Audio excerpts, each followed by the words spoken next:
and I'm just had a coffee and a nice little bakery here. I don't know what this bakery is. 19's Bakery. I highly recommend 19's Bakery in Kyoto. A little bit off the beaten path, over by Fushimi Inari, I think. Yes, it's by the Fushimi Inari Shrine where those red gates, those red torii gates are. And I got in a little late last night, and it was fine. I needed a shower so bad, and I stopped at like 3 or 4 onsens on my way here, and they were all, "Oh, we just closed." And had I gotten into one of them just about 10 minutes earlier, I could have made it, but I didn't get a shower last night. So instead, I stayed at Kyoto Urban Hotel, which was just fine. It was fine. It's and it was cheap too. It was like $30, or less than, actually, like $25 even. And I'm gonna pack out of here and head off to. There were 2 routes I could take today. One was like the seaside way, and the other is through the interior of Honshu. And I've opted to go through the interior of Honshu. There's my trusty steed. Isn't she nice? God, I had a 1974 Volkswagen Campmobile, and it was orange. It was awesome. It was so awesome. And the guy who I sold it to was super awesome too. And the thing about a classic Volkswagen, especially an orange one, is that it just induces a smile everywhere you look. I mean, every time you see it, it just sparks joy, right? And I feel like the motorcycle with the sidecar is going to do the same. I think it's going to get a lot of people just smiling and being like, "Whoa, cool, sidecar." So the idea was to either go along the coast and go to Hamamatsu, and then I hope I'm not going to be disturbing anybody. I'm coming into the hotel now to pack up and head out. Or to go along the coast. Go along the coast or go through the mountains. And, okay. Dang it. See if this guy's going to get on with me. He is going to get on with me. All right, hold tight.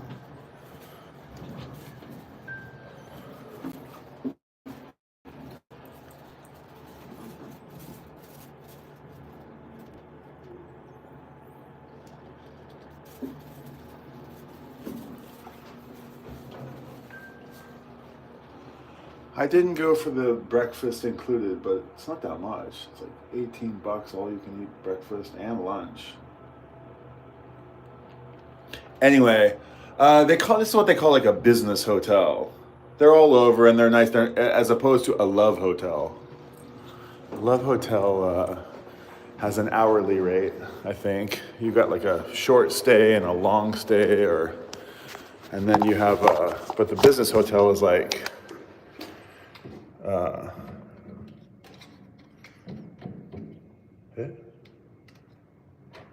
That was weird. The business hotel is just a business hotel. It's just this little tiny room. And yeah, there's not much to it. Nothing really to write home about. But it works, and it's clean, and it's businessy. And it's like if you're on a business trip, it would be the perfect, little spot. So, shit. I'm transferring files from one of the cameras. I got my sunscreen loaded up. I got so sunburned yesterday. And yeah, so anyway. I wonder, okay. All I wanted to come on to say was day 2. We're starting day 2. And I'm not doing it. I should have collected some thoughts. Yeah! Okay, I really should have collected some thoughts. But day 1 was really fun. It was incredibly fun. I I learned how to ride this motorcycle. It's really interesting. It talks to you. It really does talk to you. It's like, um, and I said that like you have to turn left to go right and turn right to go left. And when the front brake and the back brake do different things to the bike. And like the act of speeding up or the act of slowing down will make it turn left or right. So it's not that you learn to wield those ways of riding. So if you need to turn right, you can gun it and it'll turn right. And you're like, oh, that's interesting. And then if you need to slow down and turn left, then you can do another thing. And when I first got on it, I was like fighting it. I was like, trying to make it do things, but I'm suddenly getting into not suddenly, but I'm gradually getting into the pattern of understanding how it works. And last night, I dared myself a little bit to just, because I was on such a quiet country road and there were almost like no cars and it was so foggy and it was, I want to say like dangerous, but it was only dangerous in the sense that like, it was just the perfect amount of I don't know, risk I was willing to take to make sure that I could try it out. Like, I don't know, push it a little bit. I kind of got in the hang of it, and so I was, I wanted to give it a go. Oh man, I'm transferring files, and I was hoping this was going to be finished by the time I came back, and it's not. But yeah, it's so fun. It's so fun. So today's plan, when I first came to Japan, those guys who I met, who I like became good buddies with, I ended up being like the best man at at one of the weddings, and I gave a speech to 200, 300 people, and Katsuyoshi, who is from Chino, the town of Chino in Nagano. And when we were 20 something, he somehow convinced me to like go out to Chino with him, and we rode motorcycles all the way back from Suwako, which is this beautiful lake, and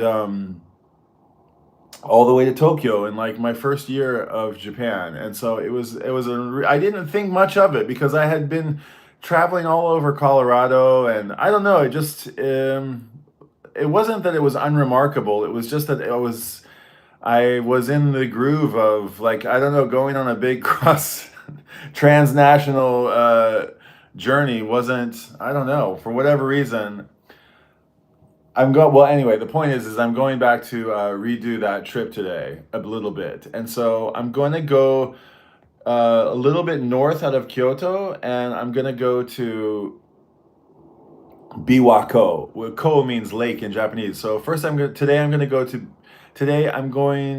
be going to Biwako, which I think is the biggest freshwater lake in Japan, and I'm going to circumnavigate the lake. It's quite huge. I think I'm not sure actually, but I saw that there's a little tiny rinky-dink record store on the northwest edge of it. I'm gonna go see if it's open. I have a hunch it's not. I don't know. I checked the recordya.net list, which tells you where all the record stores are in Japan. And the picture of it looks a little rinky-dink. And it looks like some dude's bedroom. So I'm not sure if it's really gonna be a place or not. But I'm gonna try my luck, and I'm gonna drive around the lake, and it should be fun anyway. And then I'm gonna power on through Gifu, which is in Aichi Prefecture. There's a handful of record stores in Gifu, but I'm just gonna blaze through, and I don't think I'm gonna stop at any of them. I think those guys come to Tokyo sometimes in the record fairs. There's about maybe 4 or 5 shops there. I should stop and like check it out, but I want to rush to get to Matsumoto, and Matsumoto is up in the Japan Alps, they call them.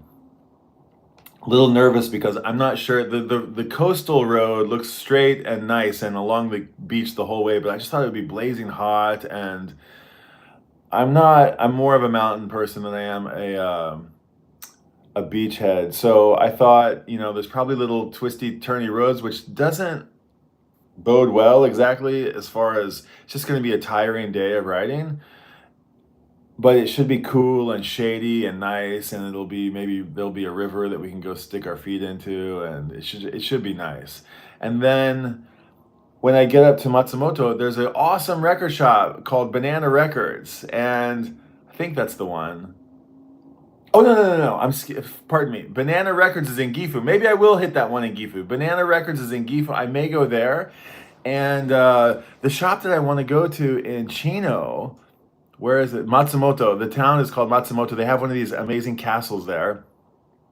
I think they've turned a sericulture a silk farm into a record shop, and it looks really, really cool. And somebody hipped me to it maybe a year ago. I completely forgot about it, and I was just looking at a little route today, and I said, "Oh, that's the place. That's the place."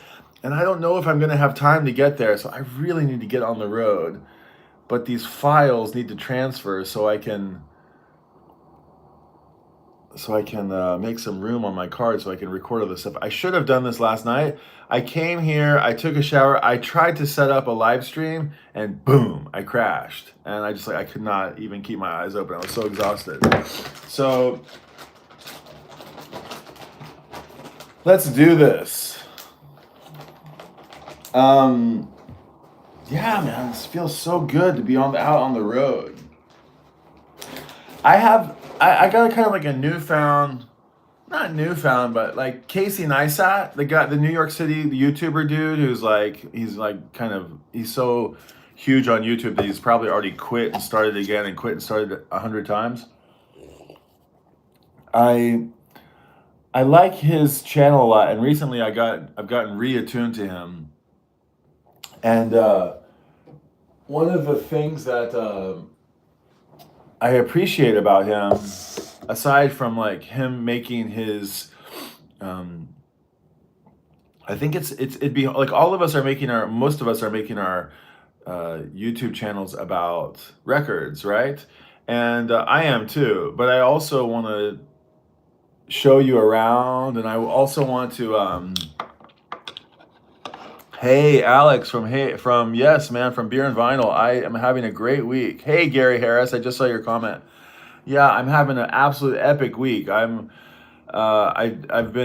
scored a new motorcycle, and it has a sidecar, and I'm driving it like clear across the country. So it's really fun. Yeah, Matsumoto Joe is really amazing, says Yornimer. I've been there once before, actually. I've been there a couple times, actually. My wife's family are kind of from there. They're originally from there before they're from somewhere else. But yeah, I want to tell stories about Tokyo, and I want to tell stories about not just about like records, but about, I don't know, like me, I guess. That's really what it comes down to, the things that I like. I want to talk about motorcycles. I want to talk about photography. I want to talk about I don't know, fatherhood, sobriety. I've talked about that. I want to talk about fashion, which I don't claim to have any, but I like what I like. About gadgets and gizmos, and Tokyo on the whole, and Japan, I guess. And so I look at Casey Neistat as somebody who's like, what's his blog about? What is it about? I think it's about him. I think it's basically about what he does. I mean, it's about New York City, and but it's really about just like whatever is on his mind. So I found a newfound appreciation for him. And the other thing is that, like, he's so good at, well, pick him or pick anybody who's good at it. I don't know if he's especially good at it, but I saw he actually recently reviewed this camera. I've just recently added this little 360 gizmo to my to my camera collection. It's an Instant 360 X5, and it's, this form factor has been around for a little while, and this is their 5th version of it, and I've never owned one of these 360 cameras, and I always thought they were a little, I never fully got my head around, are they the ones that make those little tiny worlds and then they do the opposite? Like, how do you manipulate, I couldn't figure out how you change it from sort of 3D to 2D and make it basically a flat video. And hey, RJ, just blogging here from the hotel room, and I'm waiting for some files to transfer before I take off. But this camera should prove interesting. But I think I need to actually kind of learn how to use it and learn how to use all these other gizmos that I'm bringing along with me, because that's what I want to say about Casey Neistat is that he actually recently, I think he kind of stopped YouTube, but he recently did a review of this camera. And the cameras, if you know this form factor, it's like it's a little bit better than the predecessor, and it's like a little bit better than that predecessor, and there's nothing really about it that makes it particularly special compared to the older models, except that it has interchangeable lenses, which none of the previous models had apparently, which I didn't really know this.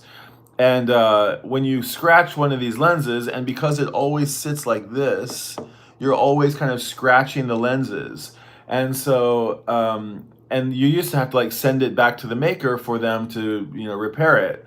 But now you can use this little gizmo and you can undo the lenses and redo them and change them out. So that makes this really, everybody seems to be really excited about that. And knowing how hard I am on cameras, I probably will crack this camera at some point. And it's not because I want to say it's not because I don't take good care of my stuff. It's because I use it all the time. I'm constantly using it. It's moving and I take it with me and I'm using it. So and I'm not real precious about it. I want the shot. I want to tell the story. I want to do the thing. And I don't wear white gloves when I'm using my cameras, So a lot of my cameras show how loved they are by how much wear and tear they have on them. But Casey Neistat did a review on this camera in a recent video, and he was saying that it's kind of like the impossible camera. This is not really what I want to talk about, but he talked about how it was like it's capable of taking all these shots that you can't otherwise get. And he called it like the impossible camera. It's just like a 2-month-old video. It's not that long. I think Casey Neistat said, "I'm quitting YouTube." I think he did that. You guys know who I'm talking about, right? With the sunglasses, New Yorker. He's got that. He's like, Mr. Beast kind of. But anyway, he just, rides around New York City, flying drones and riding a skateboard and crashing into cars and just goofing off. He's a good guy. He's, I'm sure he's enormous. I'm sure everybody knows his name. He's a household name.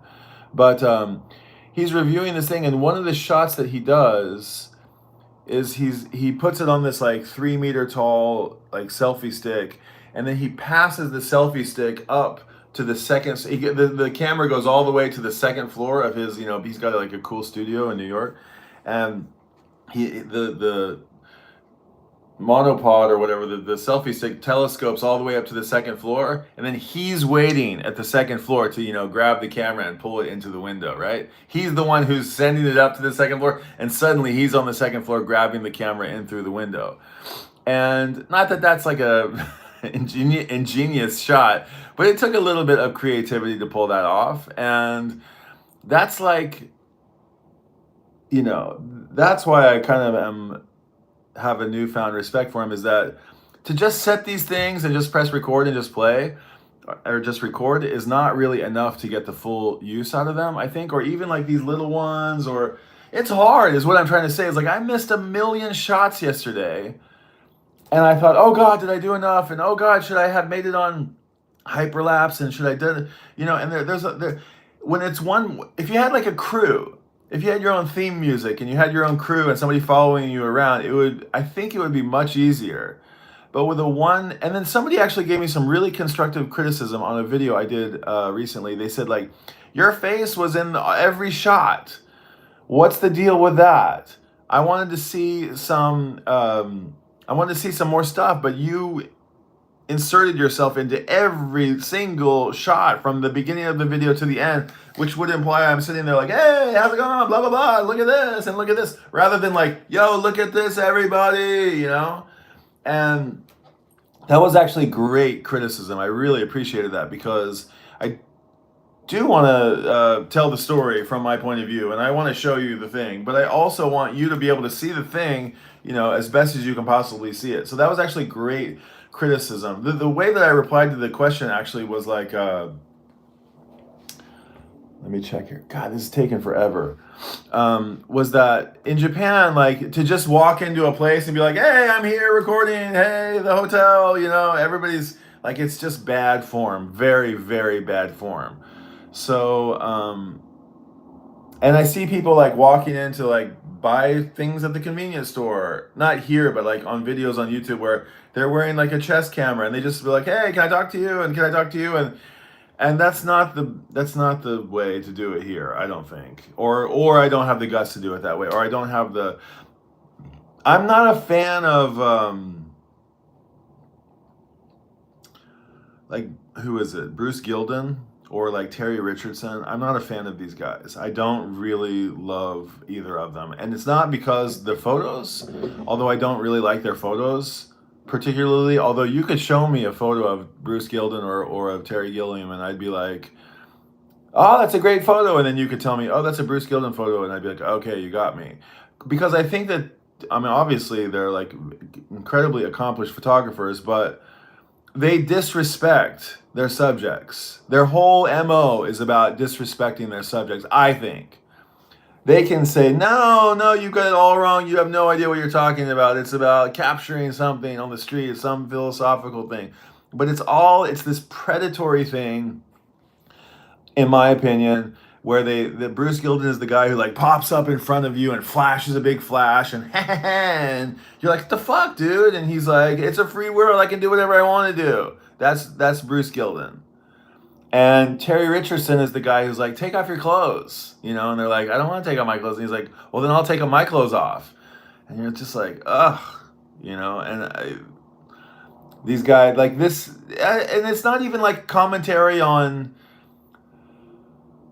like creep culture or whatever. It's just, or what am I trying to say? I don't respect it. I don't respect this way of working. But yeah, I wasn't really prepared to comment on it, but I much prefer this notion of flattering the subject and showing them in the best light and letting them see something, even if it's not flattering, even if it's something like truthful and painful and honest and vulnerable, even if it's that, but if it's done in a respectful way, so that the subject, when they see themselves, they will either say, wow, I've never looked this good, or like, wow, that was such a hard moment, but I thank you for capturing this for me. I never want anybody to look at a photo and say like, I hate it. I hate this photo of me. And I know people who think that like Bruce Gilden and, you know, Terry Richardson are the bee's knees. They think they're their heroes. And even those people who have heroes like that, I find myself I don't get along with them very well. I smile and I'm cordial, but I'm just inside my head thinking, wow, what is that about? There's something broken inside the person, I think. Let me read some of these comments. My wife is from somewhat near Matsumoto, Nagano City. Cool, yeah. I was gonna go all the way to Nagano, but it's a little bit far. So I'm gonna head south once I get to Chino, Suwako. So I'm gonna hit 2 lakes today. I could hit 2 castles as well today. There's like I'm gonna hit all the major castles in Japan by the time this little trip is over. I'm so bummed. I should have done this last night. I want to be on the road right now before it heats up and before I run out of time. But it says I've got 42 more minutes on this. Ugh. How come this is not going faster? Anyway, one person's opinion. Hi, Brian. You remind me a lot of my Asian wife's family and friends. When they go on holidays to nice places, all of the photos of them with none of the place they are in. Yeah, right. I mean, yeah. I don't know what that is. I mean, it's certainly narcissism. I'll admit it. It's certainly like, I want to talk to the camera. I want to, I don't want to let go of the selfie stick and turn it. I want to, I claim that I don't want that, but I'm sure there's something in my head that wants that. I mean, I will say, I found out that, I don't know if I'm talking out of class here, but I hope I'm not. I hope I'm not. Maybe I shouldn't say that. Well, I'll just say that somebody who I recently met made me aware that they were an actor before they were doing what they're doing now, and I was kind of surprised by that. And I have to say, like, I did a lot of acting. I skipped high school. I wasn't in the high school drama, but I did. I was very had did the lead roles, and kind of felt like a ownership of all the plays that I was a part of, and I did those in sort of the kids who really want to go for it classes in my elementary and junior high days, and then I did it again in college. Actually, I took a bunch of acting classes in college, just as like space filler, and just because I had dipped my toes into that water before, and I for whatever reason I just wasn't interested in high school, but. Those were actually, believe it or not, the hardest college courses that I took, the acting courses that I took. That woman, I've forgotten her name. She was so hard on me. She, like one of these teachers who, like broke me. She literally broke me. She broke all of us, and she was so demanding, and she just brought everything out in us, and made us, and she built this little team. It was incredible, a really interesting life experience, this course. In fact, it's like one of the only college courses that I really remember. Oh, what was her name? I've already forgotten her name. I don't know what her deal was, but like imagine, like, is Diane Fossey, is she like the step 1 2 step da, da, da, da, da, da. I think she was a coach. She was like an acting coach, and she was such a character, and she failed me. Yes, she failed me in an acting class. And I had to go and be like, what? What do you? And she was like, well, you. Da, da, da, da, da. And I was like, I can't fail a fucking acting class. And she's like, you did it. And I was like, no, no, no, no, no, you didn't. And she was like, that's what I wanted you to say, or something like that. It was one of those things.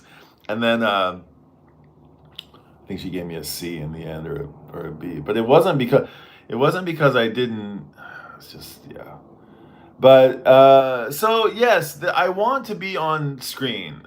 I want to be on screen, and I'm also mindful that I don't want to just blast into every place that I go, guns blazing with the cameras, because people just here, they're not into it. There's a different appreciation for privacy, and I don't even want to call it appreciation, just like.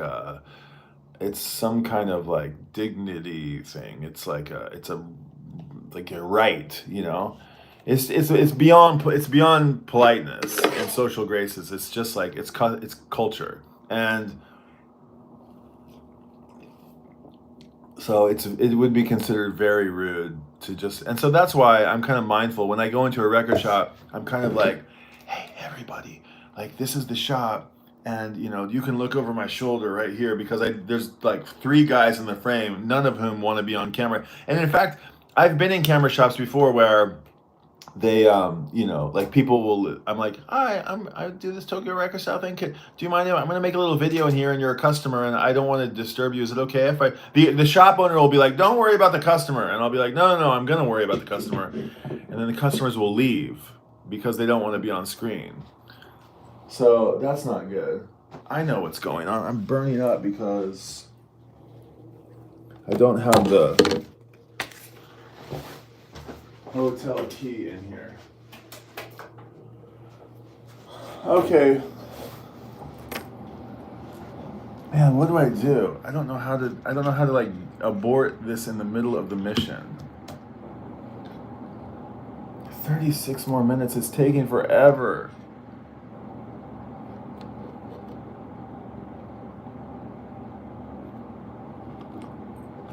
And then I don't know like how to unplug it and then find out because this is literally the first time I've transferred these files. This goes entirely too long. Don't take the files off of this camera with the USB card. Or with the USB cable. You should take the SD card out and put it in a high-speed SD card reader.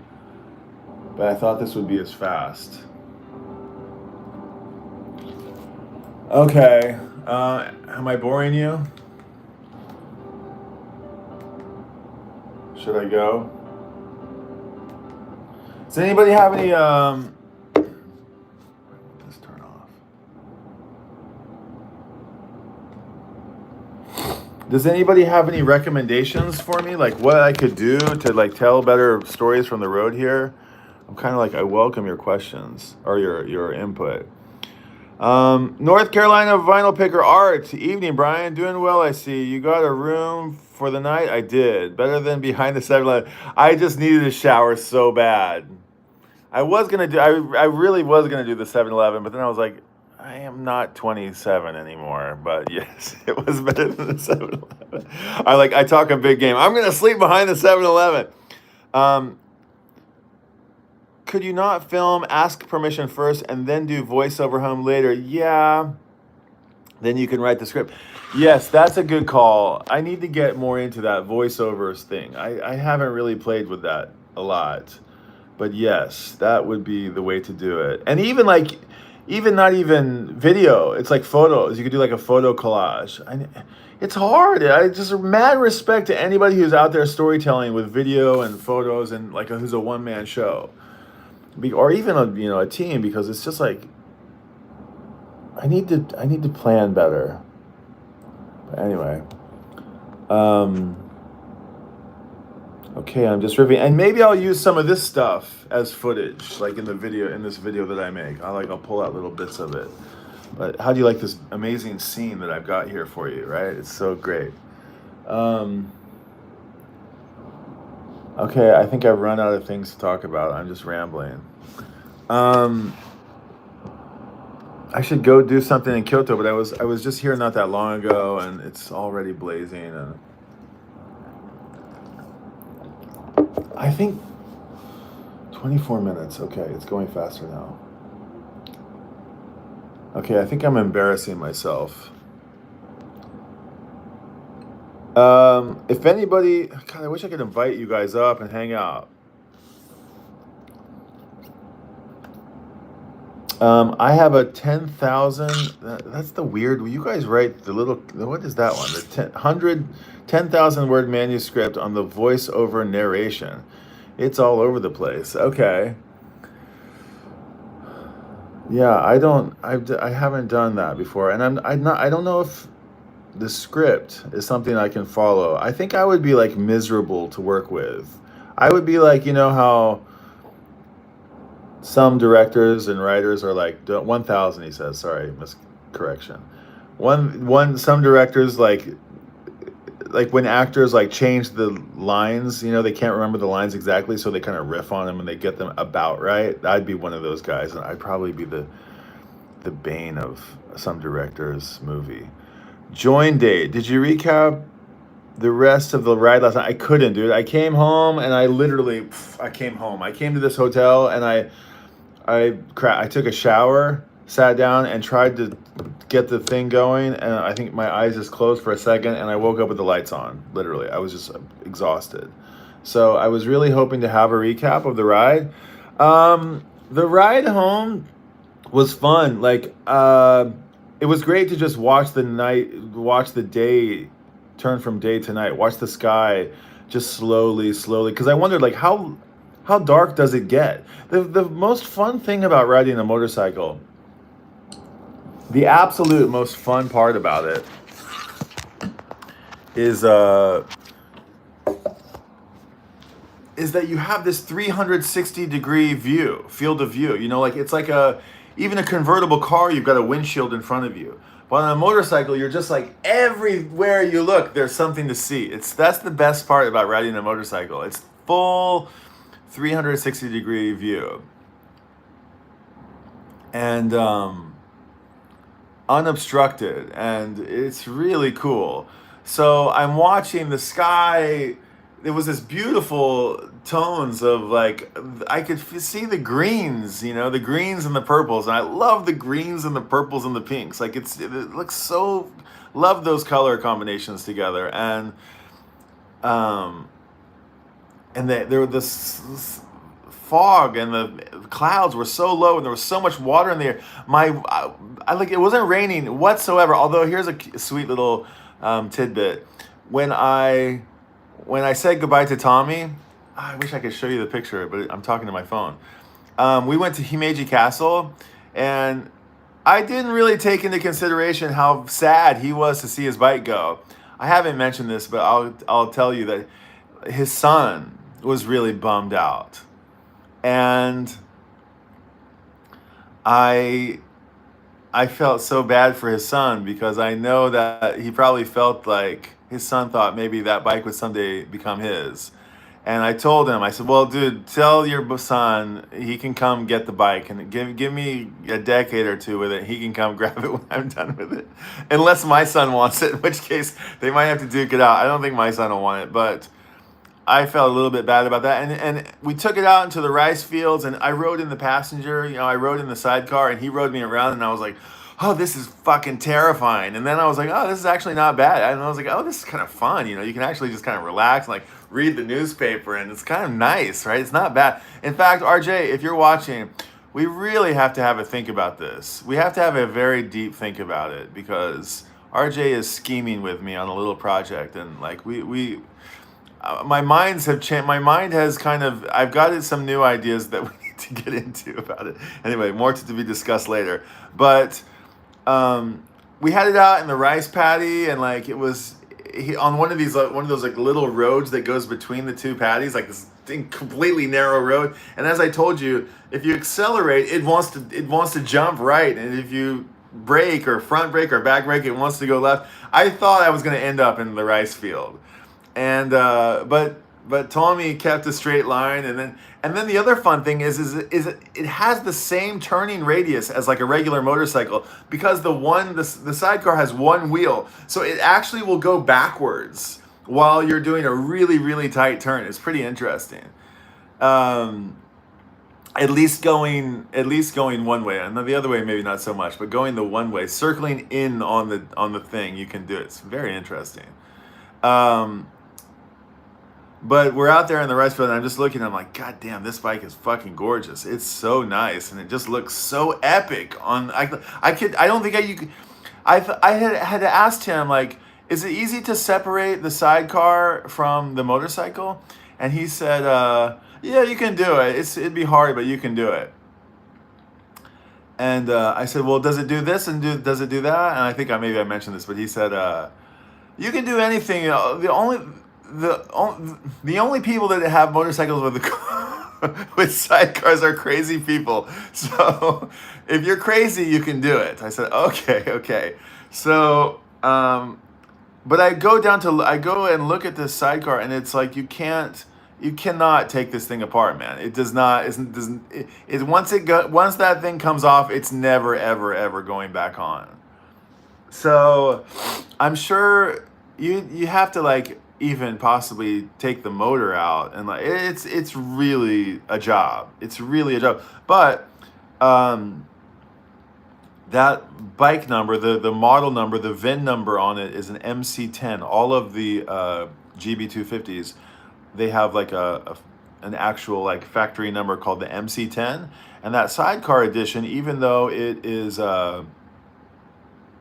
made in Czechoslovakia, it says on the frame MC10 on it, like it's like a VIN number.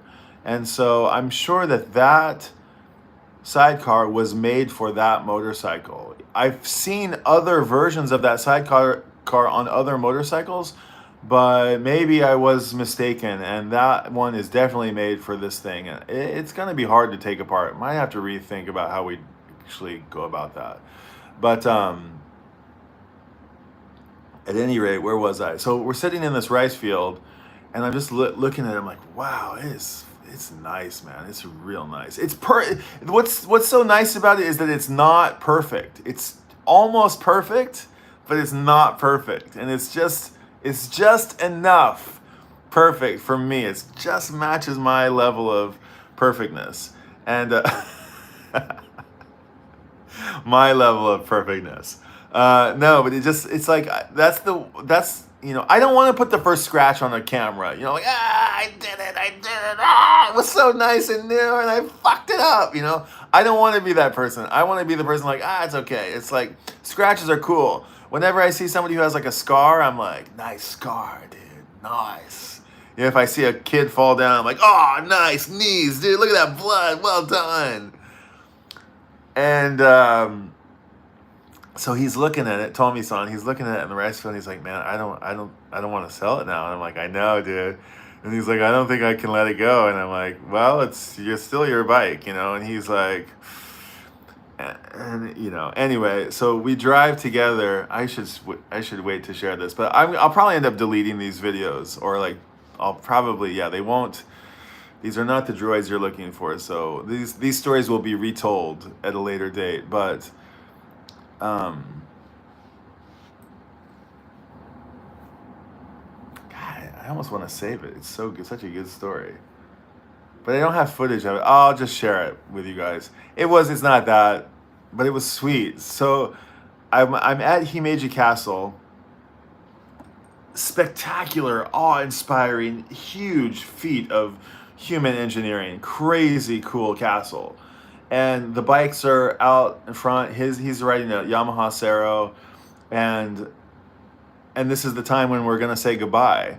And I'm like, dude, thank you so much. And he's like, dude, I'm a little bit bummed. And I hadn't really even considered that much, like how bummed it would be to like see your own ride, disappear into the distance, owned by another person, something that you thought that you'd have forever. I can relate to that. That's happened to me a handful of times. Suddenly it occurred to me like, oh, poor dude, I get how he's feeling. And it was so hot, and it was so sunny, and pink out of nowhere, it starts raining, like from the sunniest sky ever. It just starts raining, and he's like, the kami-samas are crying. The motorcycle kami-samas are crying for me right now. I was like, oh, dude. Oh, dude, that's so sad and so sweet. But I promise I'll take good care. And it was a very happy ending. Very, very, very happy. And he's messaging me, did you make it to Kyoto okay? So I made it, not only, that's the great thing about this, it'll be, again, like, I kind of feel like this music, it's a conduit to connection, right? To community, to sharing, to, like a concert, or a concert, like, is not really about the band or about the bragging rights. It's about like communing, I think, and us all coming together. I mean, good grief, it's called the Vinyl Community on this YouTube space where I'm talking about all this stuff. And like, I have the bike, which is amazing, and it's like, I'm just blown away. But now I have this new dude, and I have a feeling I made a lifelong friend. I really do. I feel like he's so talented. He's so talented. He's like way more talented than I am. He's like a way more accomplished photographer than I am, and he runs a ramen shop. The guy's like exploding with talent, like that I don't see often. That I do not see often. Thousands of masterpieces. I couldn't believe I couldn't believe it. I really couldn't believe it. I was like, what are you doing running a ramen shop? He's like, it was my dream to do this, and life just happened, And I'm like, dude, we gotta make you a book. We gotta get you an exhibition. This is important work. And so I have a feeling maybe something will come of it.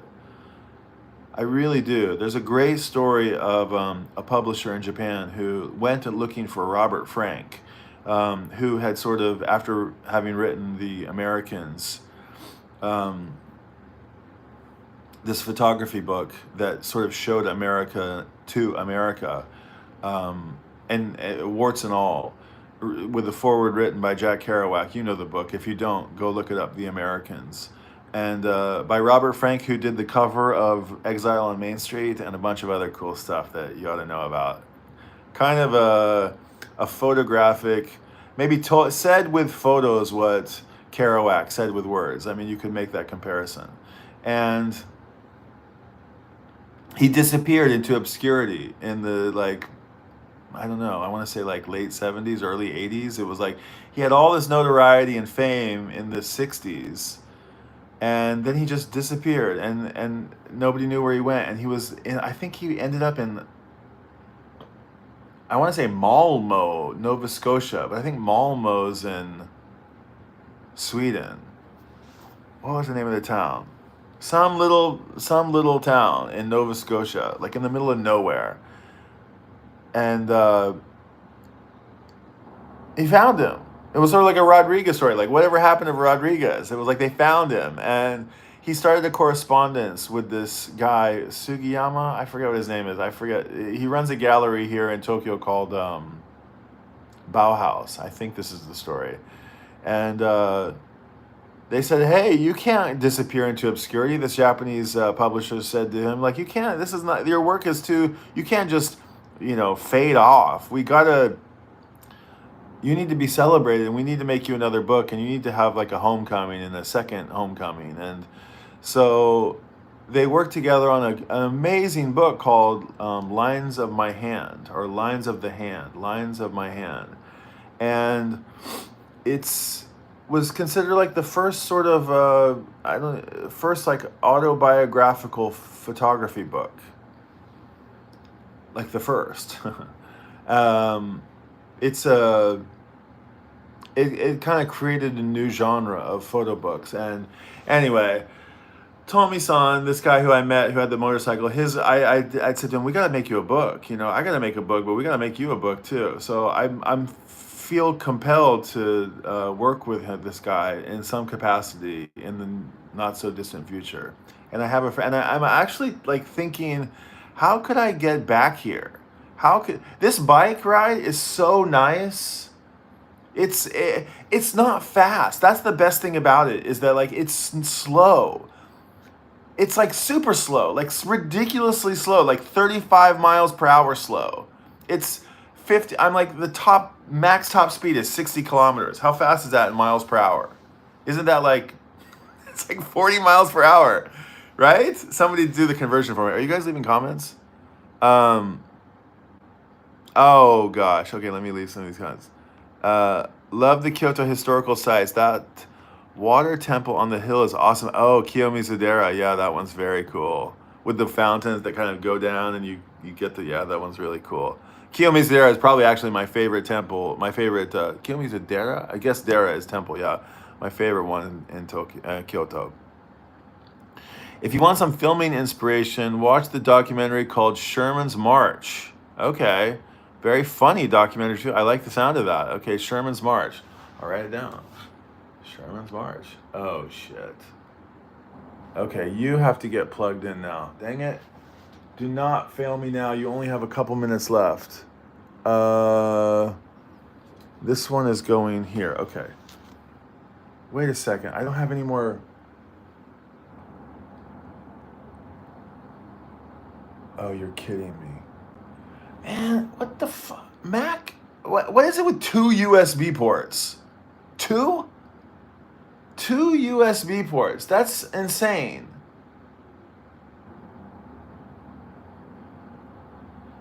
Okay.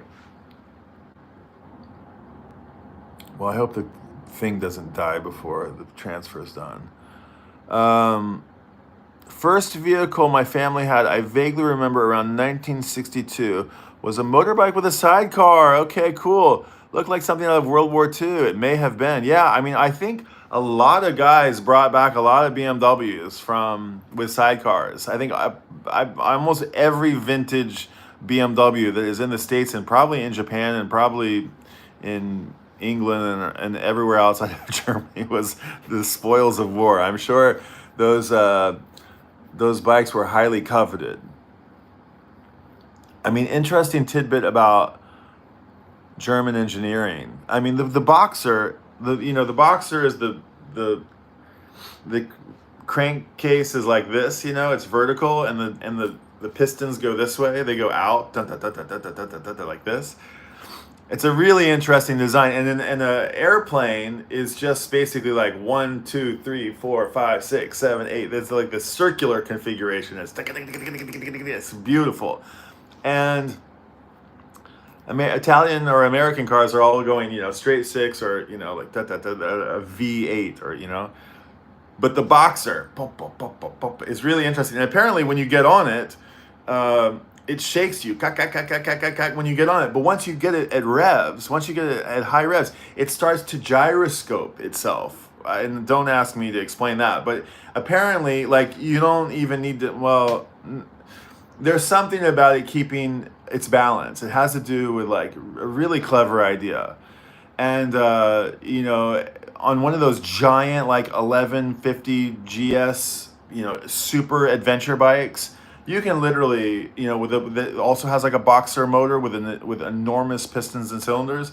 You can have a little espresso driving down the highway at like 100 miles an hour. Those things are so stable, and so I'm sure, versus the little inline four or single cylinder thing that you might find in America or Japan, I'm sure those bikes were highly coveted.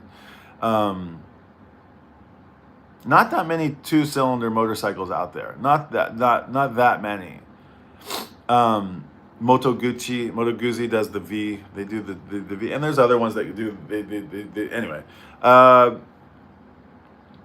The Germans, during the war, they had the Americans. They had basically 4x5 cameras, and they were boom, one shot. Take the film out, put the film back in, one shot. Then you have to put these 4x5 films inside these boxes, these huge tin cases. And because you get this like really big piece of film, there's a lot of detail in there.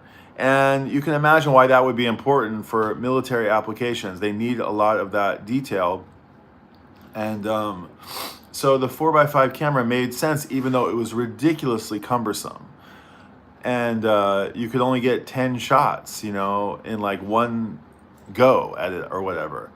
So, but what the Germans did was they made the film, what do you call it? Like the cassette type. They made the 35 millimeter, film, 35 millimeter film that we know today, that we all use. 35 millimeter. That's a Leica invention, I think.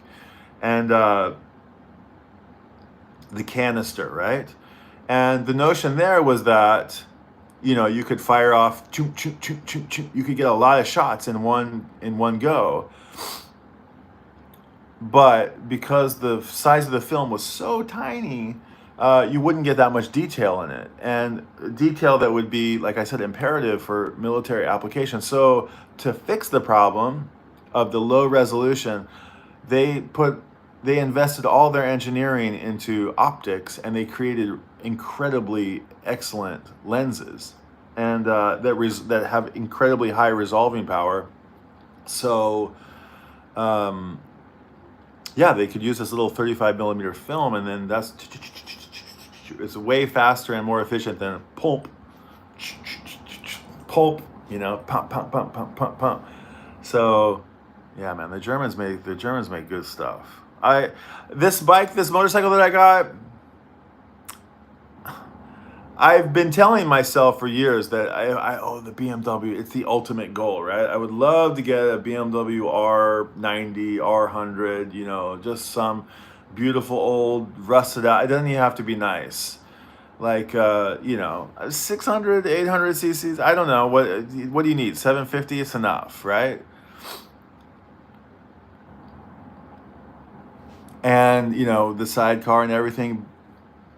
But Japanese, I don't know, it's like that little thing that I had, it's like that I think it's an 88.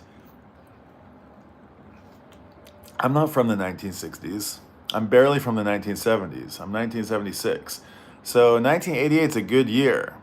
It's a very good year. It's suddenly going to be 1988 is going to become vintage very soon. It already is, but it's going to become really vintage. and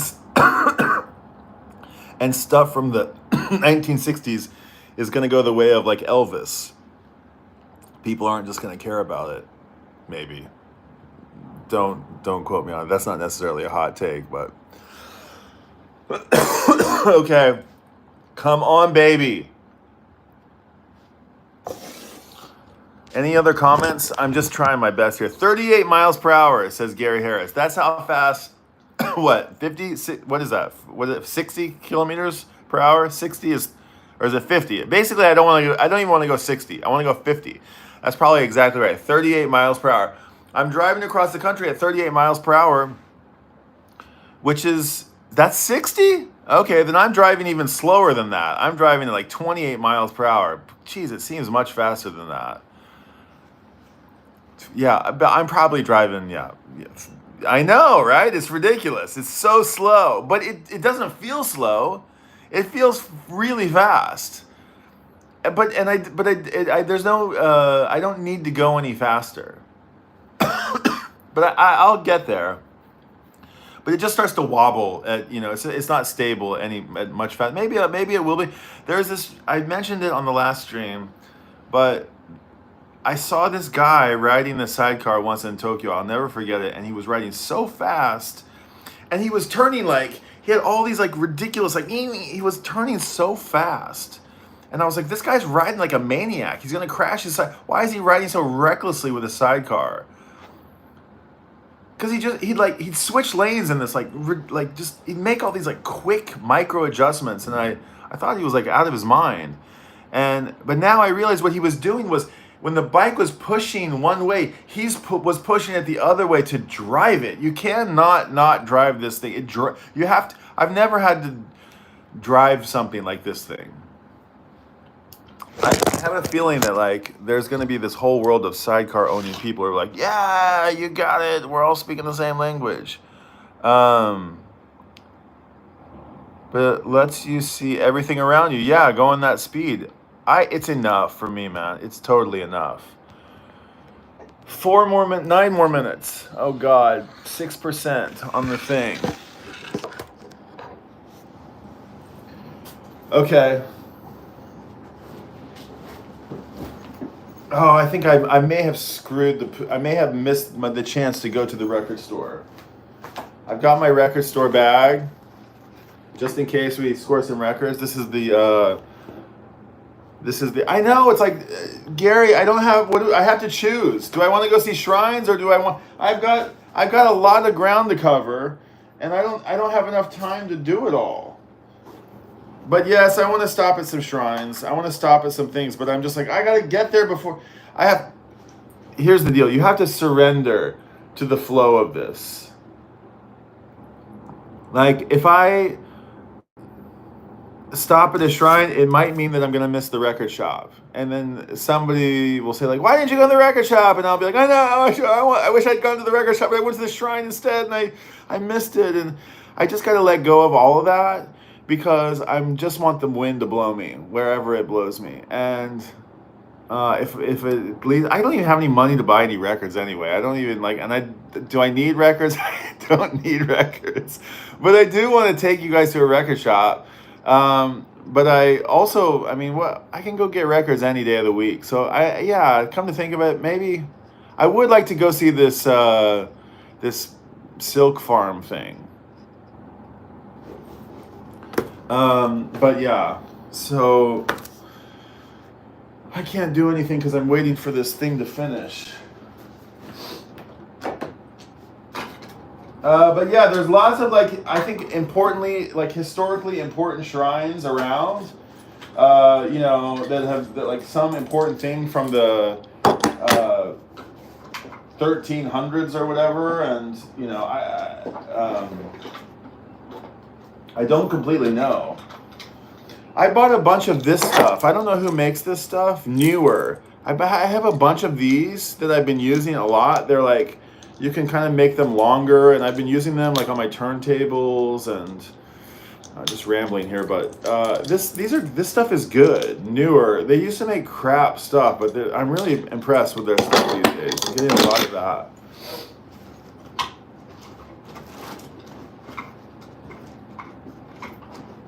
And then this is the funny lens cover.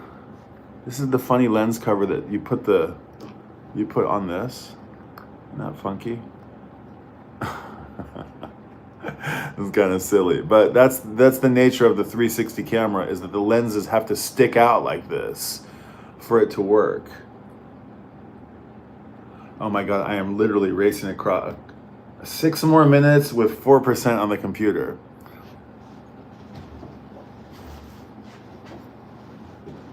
Okay, guys, hit the like button, would ya? Hit the subscribe button.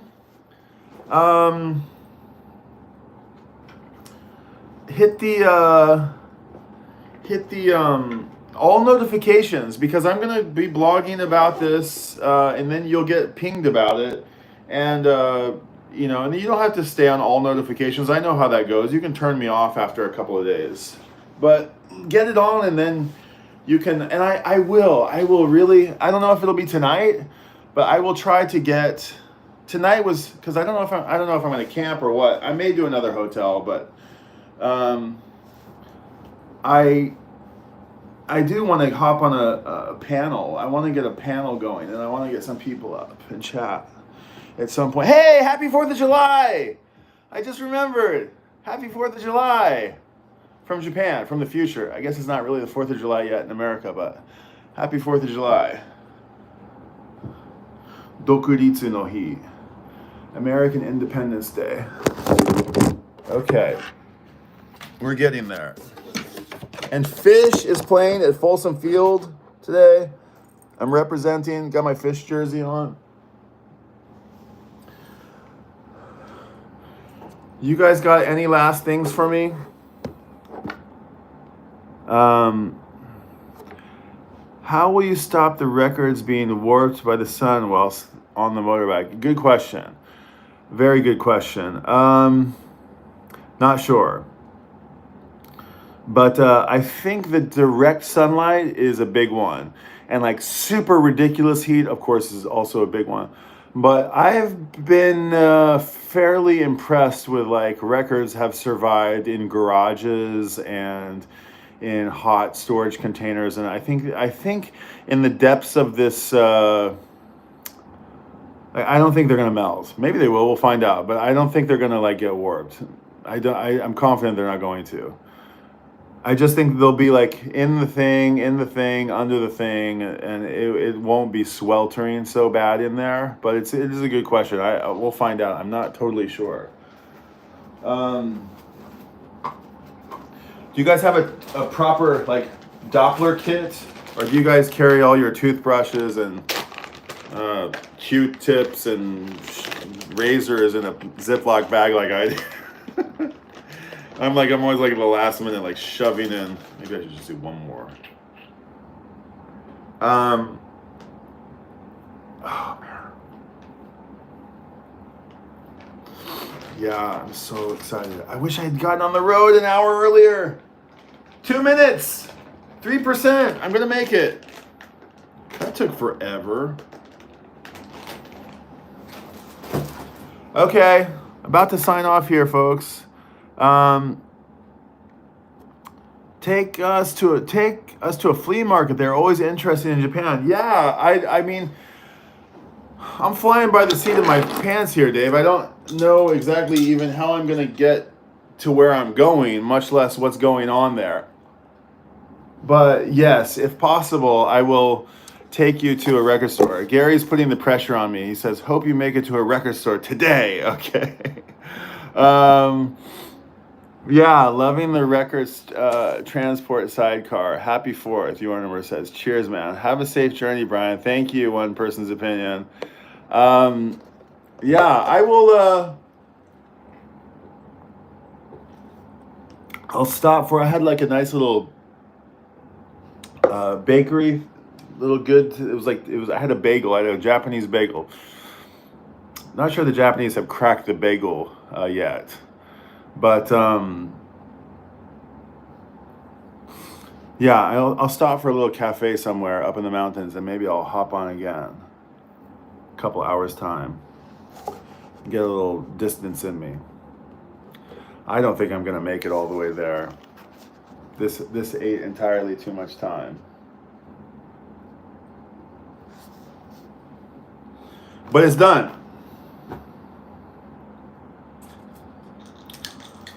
Thanks for hanging out, guys.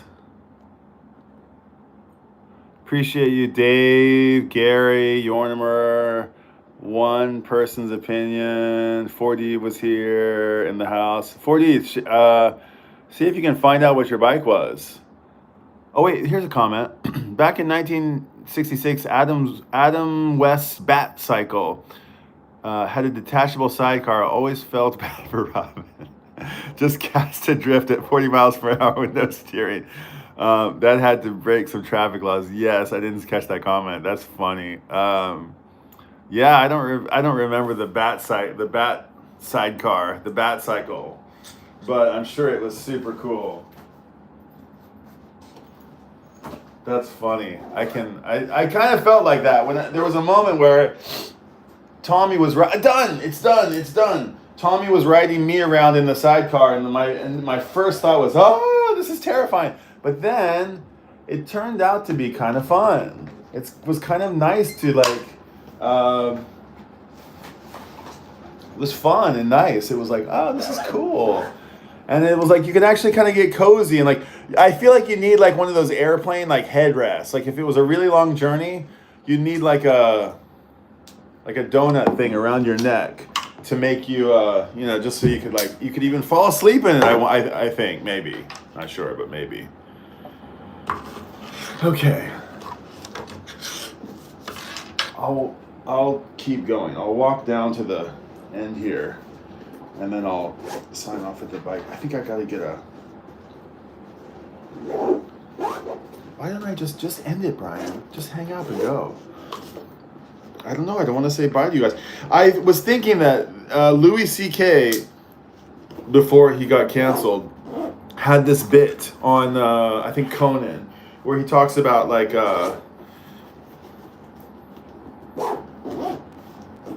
feeling the loneliness of the high, like just being like by yourself and like real loneliness, and about how the phone sort of like cures loneliness, and how loneliness is a good feeling, and about how sometimes you tweet things just so you don't have to feel lonely, or you broadcast something so somebody will comment just so you don't feel lonely, and he jokes about it in his Joker way, where he's like, then one of your friends will write you back, and then you'll feel relieved, and then somebody else cooler than them will write you back, and then you're like, fuck the first guy. But he just talks about that, like in what's the song from the last song on Thunder Road on is it Thunder Road? Wait, it's oh shit. The one Jungle Town, where he's like, ah, ah, at the end of that one, and he just talks about the melancholy in Bruce's voice, and about how it's good to have like, some sadness wash over you, and to not just constantly be reaching for the phone, and I think there's something about us being here together for these 68 minutes. I mean, it was like, I'm not saying it was better than something else you could have been doing, but we were together, and maybe it was good. Maybe it was good for you to be with somebody, and maybe it was good for me too. So I am gonna bring you along down here to the bike with me, and you're gonna shoe pots me off, which means wish me a bon voyage for the next part of this journey.